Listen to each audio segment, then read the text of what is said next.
Análisis cuantitativos en breve 2, con Alf.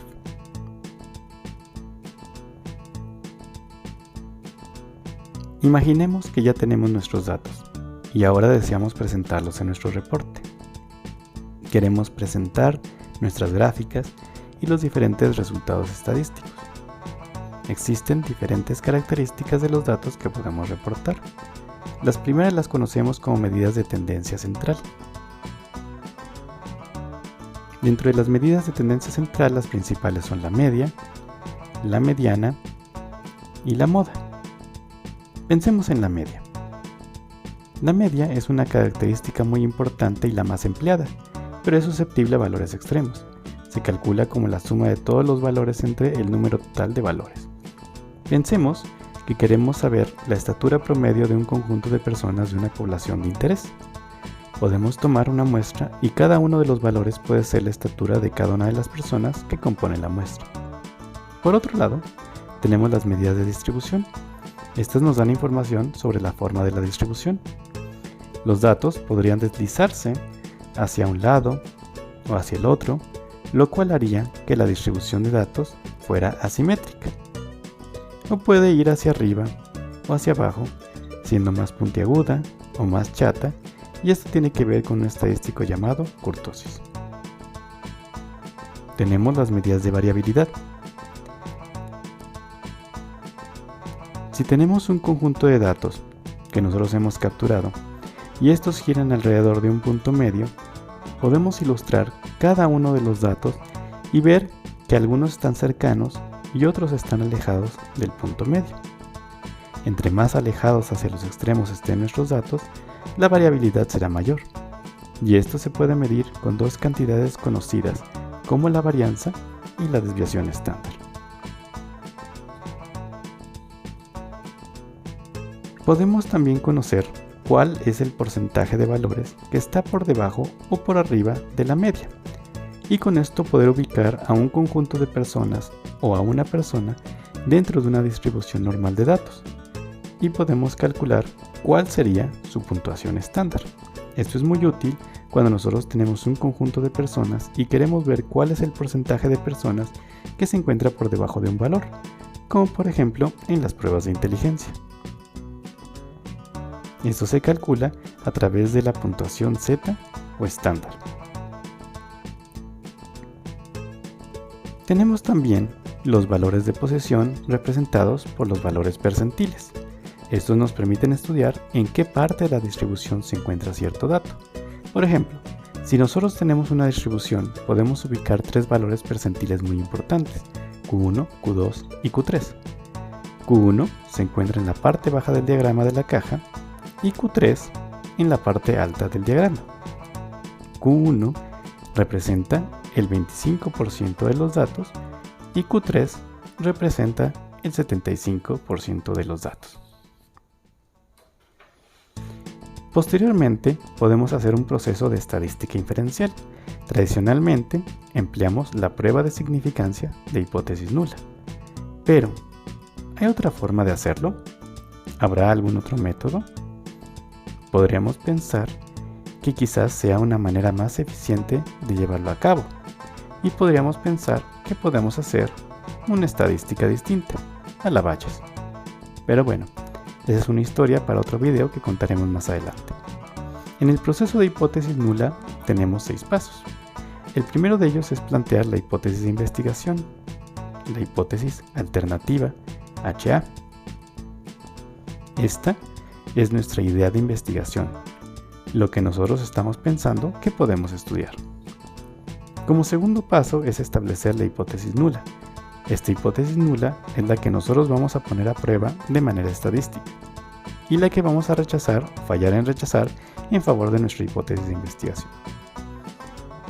Como tercer paso, tenemos que decidir el tipo de riesgo, el tipo de error que estamos dispuestos a cometer, ya sea un error de tipo 1 o un error de tipo 2.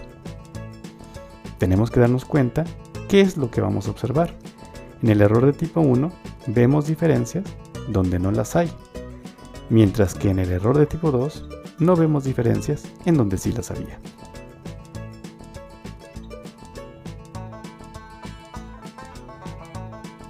En el cuarto punto tenemos que elegir el estadístico adecuado. Aquí, en el estadístico adecuado, se pueden usar estadísticas Z, un estadístico T, un estadístico F, una estadística G, etc. En el quinto punto, decidimos la muestra y los datos. La muestra la vamos a calcular a partir de ciertos criterios bien identificados. Posteriormente, haremos el procesamiento de estos datos para poder filtrar datos vacíos o datos perdidos y poder identificar datos atípicos o valores extremos.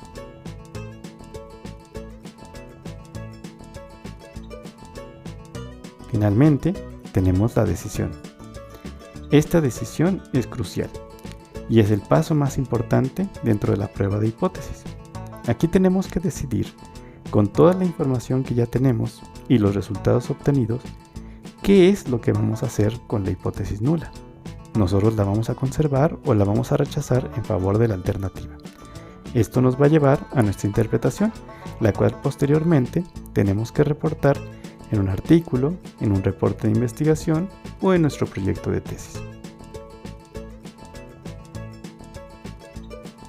Sin embargo, no es suficiente con establecer el proceso de hipótesis nula. Nosotros también tenemos que reportar diferentes cantidades, los intervalos de confianza, el tamaño del efecto y la potencia estadística.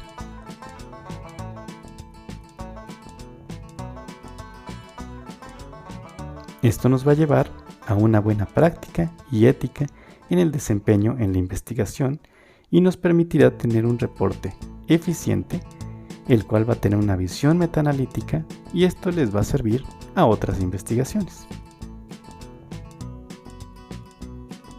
Las hipótesis que nosotros podemos plantear pueden ser de dos tipos. Si nosotros tenemos una idea, una predicción de la dirección en la que va a moverse nuestro resultado, podemos plantear algo que se llama una hipótesis unidireccional o unilateral. Por otro lado, si nosotros por el contrario no podemos establecer o no queremos establecer de inicio alguna dirección hacia donde será la dirección de nuestro resultado, podemos establecer una hipótesis bidireccional o bilateral.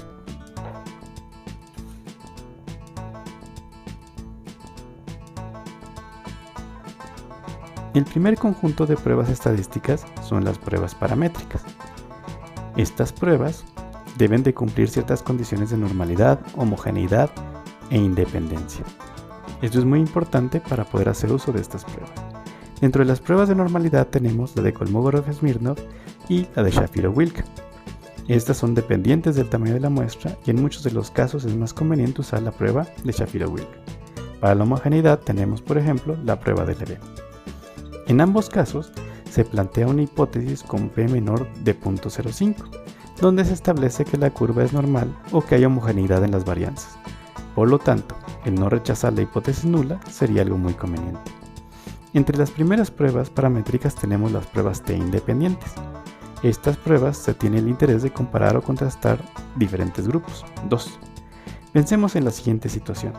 Tenemos dos grupos de personas diferentes en la condición y queremos contrastar cuáles son los resultados de una cierta escala o instrumento para ver el efecto de la variable independiente. A estos diseños se les llama diseños entre grupos. Por otro lado, tenemos las pruebas T dependientes o emparejadas. Aquí la diferencia es que queremos comparar el mismo grupo de personas pero en diferentes condiciones o en diferentes tiempos. Estas pruebas también nos sirven para comparar gemelos o en estudios de pre y postprueba. Pensemos en la siguiente situación. Vamos a imaginar que nosotros tenemos un conjunto de estudiantes que tienen dos condiciones. En la primera condición estudian dentro de una casa o salón de clase o dentro de algún lugar cerrado. Y en una segunda condición el mismo grupo de estudiantes podría estar estudiando al aire libre, por ejemplo, en algún parque. Y queremos ver cuál sería la consecuencia de la condición en el desempeño académico. Esto se conoce como diseños intrasujetos. También tenemos el análisis de varianza, o el famoso ANOVA. En las pruebas T queremos comparar dos grupos, pero ¿qué pasa cuando tenemos más de dos grupos? Imaginemos que tenemos 4 grupos diferentes en la condición. Nosotros podemos comparar estos 4 grupos y ver los efectos que tendrá la condición en la variable independiente y los efectos a la variable dependiente. También podríamos contrastar el mismo grupo en más o 2 condiciones o diferentes tiempos teniendo un diseño de medidas repetidas de ANOVA. Si observamos una diferencia significativa, tenemos que evaluar entre las diferentes condiciones cuándo está la diferencia.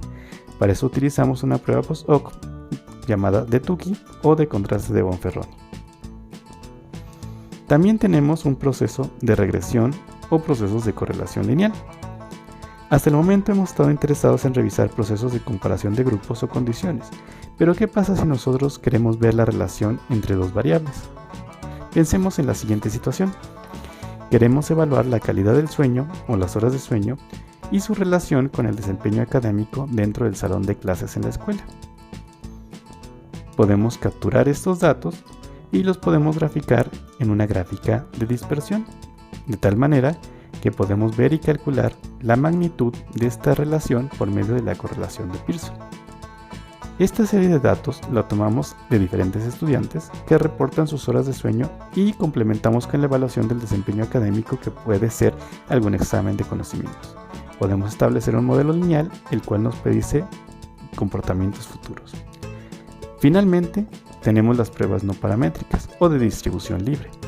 Estas pruebas nos ayudan cuando nosotros no podemos cumplir con los supuestos del estadístico y son una opción más económica y sencilla.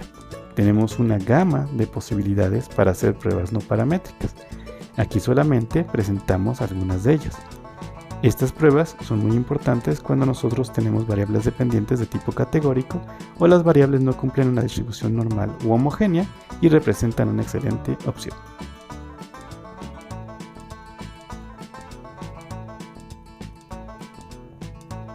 Interesante.